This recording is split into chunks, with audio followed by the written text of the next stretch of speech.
เป็นที่เรียบร้อยพี่น้องเอ้ยเนาะนี่อ่าถือว่าหนาพอสมควรอยู่พี่น้องเอ้ยก็ต่อจากคลิปมือก่อนเนาะมือที่ว่าเพิ่นทาสีทางในแล้วก็มือต่อมาก็แม่นได้ไปซื้อสีมาเพิ่มอีกพี่น้องเอ้ยซื้อสีมาเพิ่มอีกอีกชุดเนาะอีกชุดพี่น้องเอ้ยเนาะชุดก่อนนะบ่พอบัดนี้ชุดที่สองสรุปแล้วก็ชุดแรกนะพอแต่ทางในชุดที่สองนี่ก็พอแต่ทางนอกพี่น้องเอ้ยเนาะแบบว่าอย่างละชุดเลยตัวเนาะพี่น้องเอ้ยทาสีกำแพงนี่ก็บ่ถือว่าบ่ธรรมดาเนาะตกไปอยู่ข้างละ5 ล้านปลายพี่น้องเอ้ยเนาะสองข้างก็ตกอยู่ถือว่าบ่ธรรมดาทาสีนี่ก็พี่น้องเอ้ยเนาะหลังจากที่ทาเนาะสีพี่น้องเอ้ยก็จะออกมาเป็นประมาณนี้เด้อเนาะออกโทนเทาตัดสีฟ้าพี่น้องเอ้ยเนาะกำแพงในแมนบ่ได้โบกแต่ทาสีเอามันก็ถือว่าเรียบได้แล้วพี่น้องเอ้ยเนาะจิบให้เก้าก็อันนี้ก็ขอบพระคุณทางอ้ายเป็นอะไรพี่น้องเอ้ยที่ว่าเป็นช่วยๆเข้ามานำจับพอได้เอาได้ไปรุดไปแปลงแล้วก็อยากเฮ็ดวัวอ้อมไว้พี่น้องเอ้ยก็เฮ็ดตัวอย่างไปเนาะทีละนิดทีละหน่อยเรื่องบ้านเรื่องซองก็คือว่าแหละคอยเฮ็ดไปเพราะฉะนั้นซะเนาะจักยามใดพี่น้องเอ้ยเฮาก็คาดกันนึงบ่ได้ว่ามันสิแล้วยามใดเป้าหมายเรื่องซ่านก็ได้จักแม่นยามใดคอยเฮ็ดคอยหาไปนั่นแหละ เนาะพี่น้องเอ้ยก็ประมาณนั้นแหละก็นำจับหัวยังเสาไปพี่น้องเนาะหัวแล้วก็ยังเสาจ้ะหลายอย่างหลายแนวได้เครื่องซ่านเนาะพี่น้องก็จะเป็นมีอย่างมียาในเนาะสุปุ้ยนี่ก็เป็นตีนรถเนาะตีนรถนี่ก็ถือว่าเปลี่ยนทั้ง3 เส้นแล้วพี่น้องเนาะเพราะว่าอีกเส้นหนึ่งนะ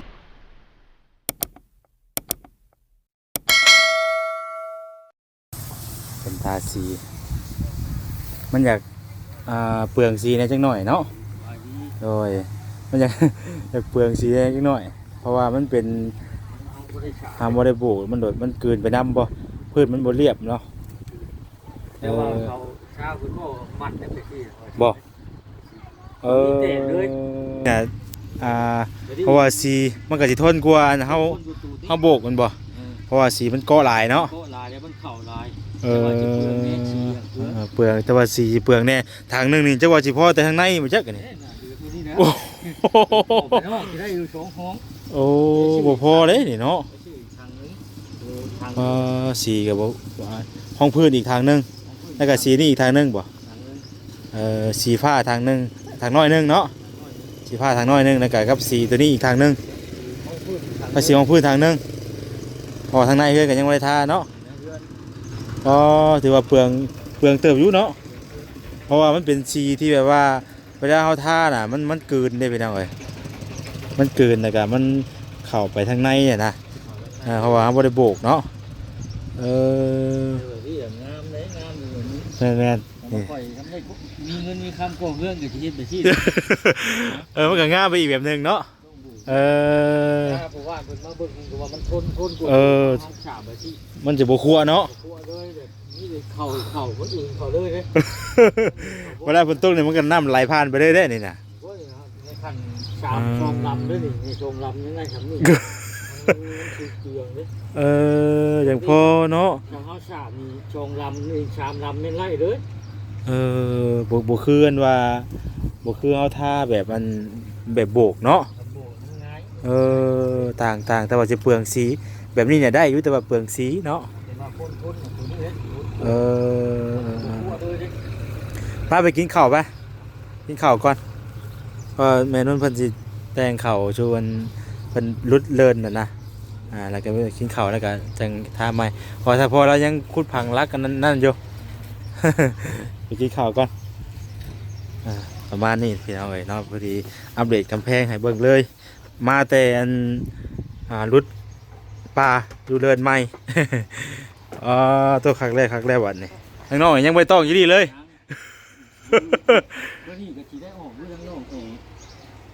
เกียร์อัน แต่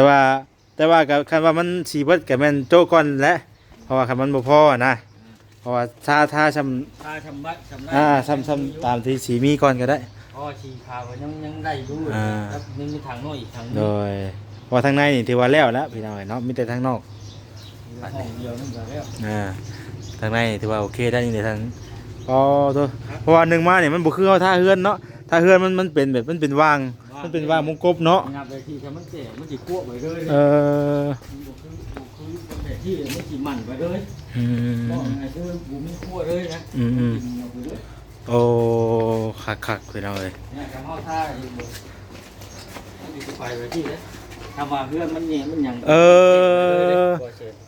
แต่ว่าคือกำแพงการทำมัน นี่มันสิเป็นหนังแบบนี้เนาะ แนวชีนี่ออกเลย มันเป็นแบบหนังๆ มันบวกเข่าเลยมันบวกอื่นเข่าใน โอ้อันนี้คือตัวเฮาโบกเนาะ เอาบวก แต่มันมีความซื่นหรือว่ามันมีความมันเข้มเนาะ วงเข้มแต่มันบวกเข่าเลยตัวนี้มันเข่าเลยเข่า เข่าในเนื้อบวกไปเลยเดี๋ยวมันสิเกลือตัว เนาะโอ้โดยอันนี้มันเข้าไปได้เลยตัวนี้เนาะ เลยแต่ว่ามันจะเกลือชีนี่เนี่ย แต่เบิ่งซีพี่น้องเอ้ย พวกเหนียวมันจะ เออ เหนียวพวดเลย แต่ว่ามันกระแพงเนี่ยมันก็จะหลายกว่าเพื่อนเพราะมัน โอ้มันกูกลัว มันพ่วงเนาะ จะห้อง ตั้งแต่ได้หอกเนาะ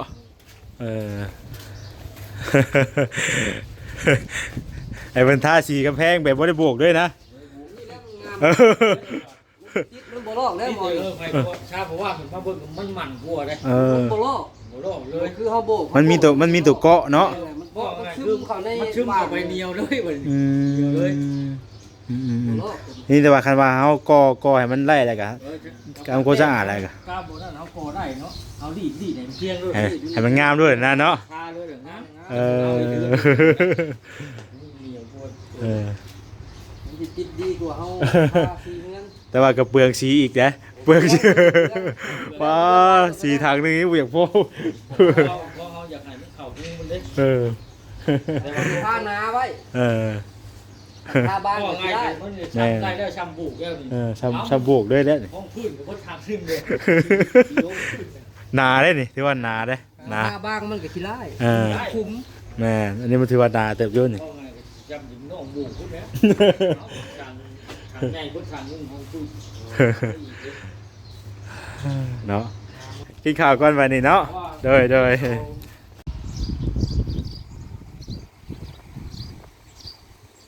เอาพี่น้องไอ้เนาะพอกันตอนเศร้าๆพี่น้องไอ้ต่อจากคลิปมือก่อนเนาะมือที่ว่าทางเพิ่นทาสีเนาะทางพ่อเฒ่าแล้วก็กับอีกพ่อเฒ่าอีกคนหนึ่งเนาะ2 คนพี่น้องไอ้เพิ่นมาซอยกันทาสีตอนนี้ก็ถือว่าสำเร็จเป็นที่เรียบร้อยแล้วพี่น้องเอ้ยมาอัปเดตกำแพงให้พี่น้องเบิ่งสะก่อนเนาะอันนี้จะเป็นอยู่ทางหน้าบ้านเด้อพี่น้องเด้อเนาะทางหน้าบ้านพี่น้องเอ้ยเป็นเอาดินมาใส่กระตันคลองน้ำไปเลยเนาะ ต่อพี่น้องเอ้ยมาอัปเดตกันแต่ว่าเป็นถ้าเป็นที่เรียบร้อยพี่น้องเอ้ยเนาะนี่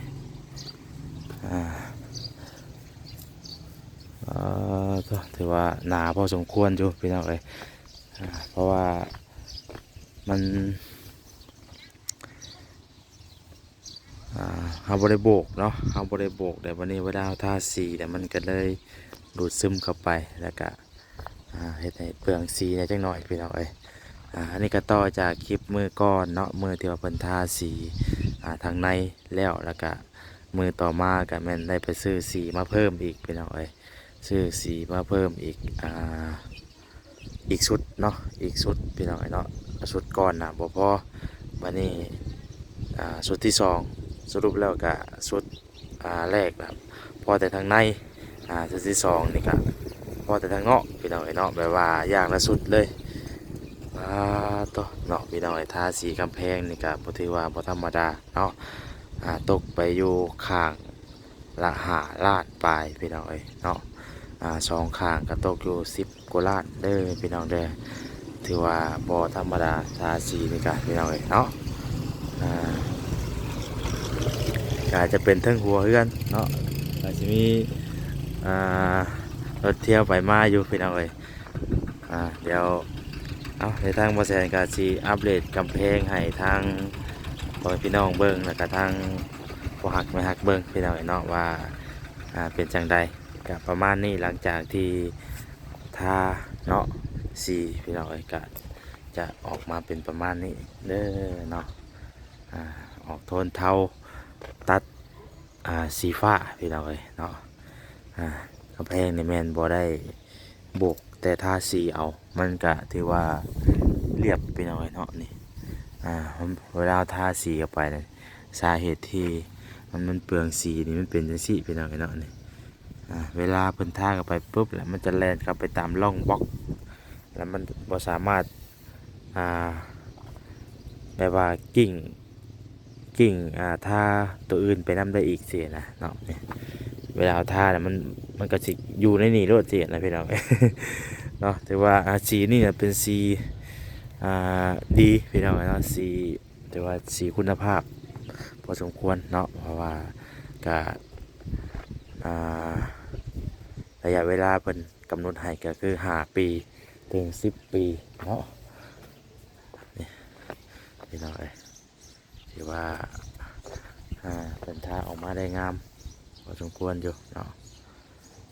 กำแพงนี่ถือว่างามสุดเป็นยังไงเนาะ ถ้าเบิดไป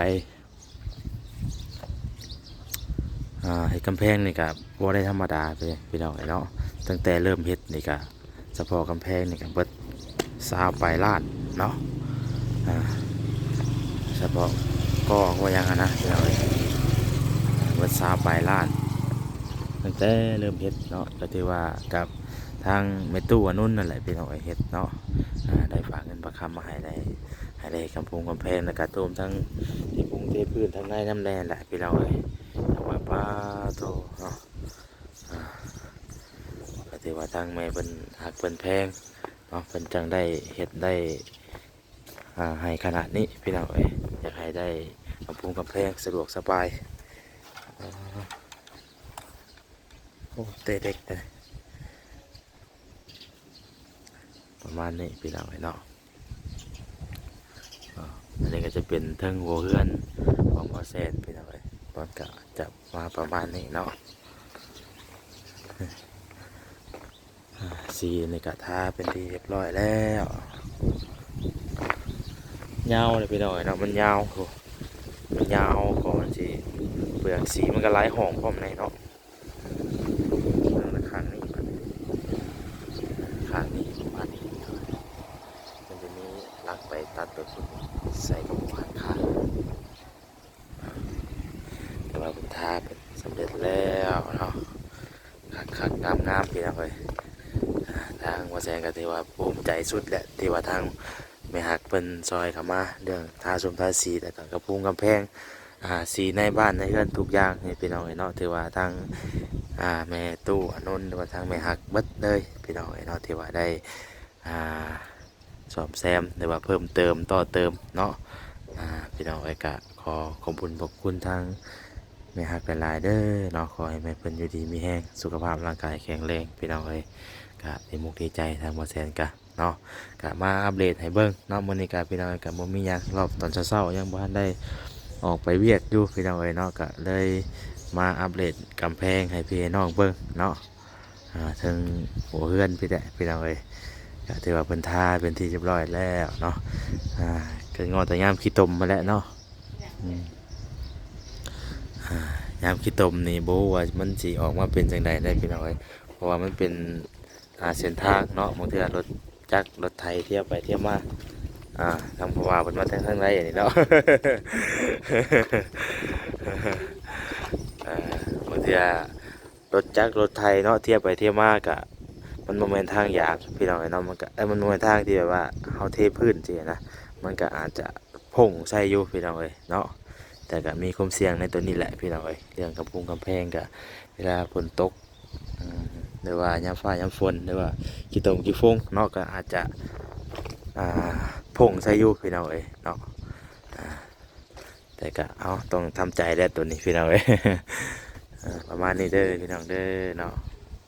บรรยากาศท้องฟ้ามื้อนี้ก็เปิดโปร่งดีพี่น้องเอ้ยเนาะโธ่ก็โอเคถือว่า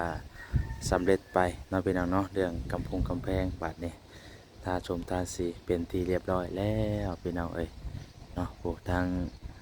ตอนนี้จะเป็นเทิงเฮือนเนาะเทิงเฮือนทั้งตัวทั้งเทิงน่ะบ่ได้มีคนอยู่พี่น้องเอ้ยเนาะ ส่วนหลายก็มีแต่เก็บเกินเก็บของเนาะอ่านี่เป็นภูมิเป็นพากะค่อนข้างที่จะผุพังในนิดนึงเพราะว่าเฮือนเป็นเฮือนแต่โดนๆพี่น้องเอ้ยนั่นก็มีการสำรุดเป็นธรรมดาเนาะเมื่อวานนี่ก็ทางพ่อเฒ่าเพิ่นได้ทาสีเนาะหรือว่าทางในพุ่นแหละพี่น้องทาสีทางในเนาะข้อสุ่มข้อสองตัวนี้กับพุ่นพี่น้องเอ้ยปวกเนาะปวกกินพี่น้องเอ้ยปวกมอดเนาะกับทาสีทางในเฮือนน้ำแน่พี่น้องเอ้ยเนาะทาสีห้องแล้วก็สีในเฮือนน้ำเนาะเดี๋ยวเฮาสิไปอัปเดตในเบิ่งพี่น้องเอ้ยพี่น้องเอ้ยก่อนอื่นเนาะก่อนอื่นการทางเบาแซนเนาะขอขอบคุณทางไปหักแล้วก็พอหักเด้อเนาะโดยทางตัวอนนท์ที่ได้ฝากเงินมาให้เนาะซื้อสีทากำแพงจนสำเร็จพี่น้องเนาะทางนอกทางในเพราะว่าพอดีตกไปรวมมูลค่าทั้งหมดกันพอดีตกอยู่10 ล้านกว่าพี่น้องเนาะ10 กว่าล้านพี่น้องเลย10 ล้าน4 แสนหรือว่า4-5 แสนปลายนี่แหละประมาณนี้เฉพาะตัวซื้อสีเนาะธรรมดาพี่น้องเลยเพื่อสีได้สีทากำแพงถือว่าเบิดลายเบิดทุกคนอยู่เฉพาะกำแพงด้วยกับโดยรวมแล้วกับเบิดอยู่ตกอยู่30เกือบ30ฮอดได้เดียวเนาะ30 กว่าล้านพี่น้องเลยเฉพาะกำแพงเนาะตั้งแต่เฮ็ดมาค่อนข้างที่จะนักลงอยู่พี่น้องเลยเนาะกันว่าเลยแต่ทางว่าเพื่อแห้งบ่แสนกับบ่กล้าเด้พี่น้องเลยบ่กล้าท่าเนาะโดยเฉพาะเพื่อแห้งของบ่แสนหาเงินหาคำในใจครอบครัวนี่ก็นักหน่วงแล้วเนาะมาเฮ็ดมาสร้างขนาดนี้ก็ถือว่านักเดียวเนาะถือว่าเป็นมาแล้วก็ได้ไปซอยกันมาให้จนแล้วจนทั่วก็ขอบคุณหลายๆพี่น้องเอ้ยเนาะทางหน้าน้ำกระแมนได้แต่ก่อนนะแต่ปีก่อนพุ่นอันนั้นพี่น้องกลุ่มเพิ่นครัวกับทางแม่ฮักเพิ่นได้เติมหรือว่า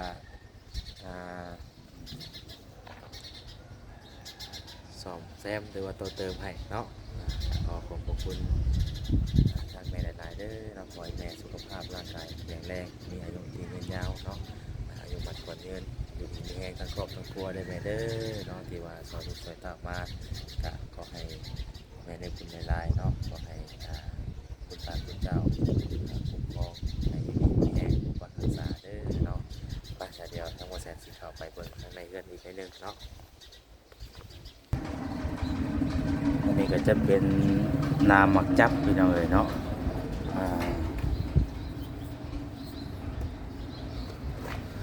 นี่ก็จะเป็นนาหมักจับที่ว่าทางผู้ใหญ่เพิ่นซื้อให้เมื่อวานนี้พี่น้องไปทางพอต้าเนาะพาทางพอต้าเพิ่นซื้อมาให้9 ม้วนพี่น้องเอ้ยนี่จะเป็นจะเอาไปอ้อมทีใหม่เนาะอ้อมทีใหม่พี่น้องเอ้ยแต่ว่ายังแต่ละหัวบัดนี้เนาะแต่ว่านาหมักจุ่มหมักจับนี่ไล่แล้วพี่น้องเอ้ยเนาะ10ให้9 ก้อบรรยากาศขอบพระคุณทางอ้ายเป็นอะไรพี่น้องไอ้ที่ว่าเป็นชดซอยเข้ามา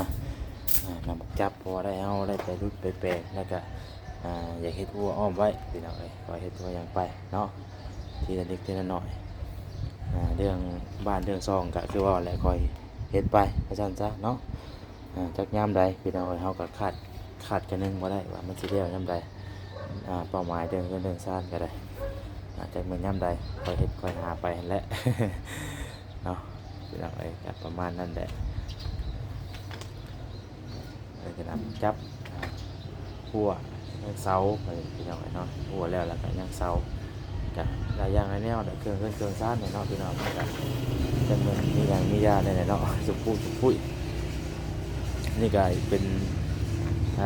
ตีนรถเนาะตีนรถนี่ก็ถือว่าเปลี่ยนทั้ง3 เส้นแล้วพี่น้องเนาะ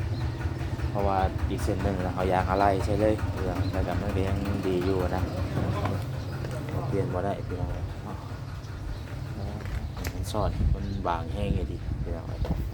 แตะหมดเลยเนาะมันได้กันก็มาแสนเรียนรถถือว่าแบบมีความ เสียงตลอดเดี๋ยวบ่ได้เห็นเลยพี่น้องมันอยู่ข้างในเนาะแต่เนี่ยมันกินในมาเลยเนาะเอาอันนี้ก็จะเป็นทางในพี่น้องหลังจากที่ว่าทาสีไปแล้วเนาะทาสีไปแล้วก็จะออกมาเป็นประมาณนี้ตัวนี้ยังบ่ทันได้ทาสีกำลังห้องพื้นตัวนี้เนาะห้องพื้นตัวนี้ก็ถือว่าทาแล้วไปหน่อยทาแล้วก็จะออกมาเป็นประมาณนี้เนาะนี่ก็ถือว่าแจ้งสดใสดีพี่น้องหลังจากที่ว่าทาออกเป็นมาเนาะก็แจ้งงามอยู่เนาะคักพี่น้องยังแต่ขางเบื้องนี้บัดนี้เนาะยังขางเบื้องนี้ยังบ่ทันได้ทาหากกระทาได้ขางหนึงยังขางเบื้องทางนี้บ่ฮู้ว่าสิจังใดพูดถึงเนาะให้เพิ่นทามื้อนี้ก็บ่ฮู้ว่าสิแล้วบ่ได้ว่าจังใดฟังเบิ่งสีอาจบ่พอหรือว่าจังใดพี่น้องเอ้ยแต่ว่ากระทาเบิ่งก่อนเนาะให้มันเบิดสีที่ว่าซื้อมาก่อนพี่น้องเอ้ยประมาณนี้เนาะเอาพี่น้องเอ้ยเนาะสำหรับคลิปนี้ก็จะขอจบคลิปไว้ซ้ำนี้ก่อนเด้อพี่น้องเด้อขอบคุณพ่อแม่พี่น้องเบิดสุขคนที่เข้ามารับชมติดตามมาโดยตลอดพี่น้องเอ้ยเนาะนะครับให้อยู่ดีมีแห้งสุขคนเนาะฝากติดตามผู้ใดกดไลค์ให้ได้เด้อพี่น้องเด้อเอาสำหรับลาไปก่อนแล้วสบายดี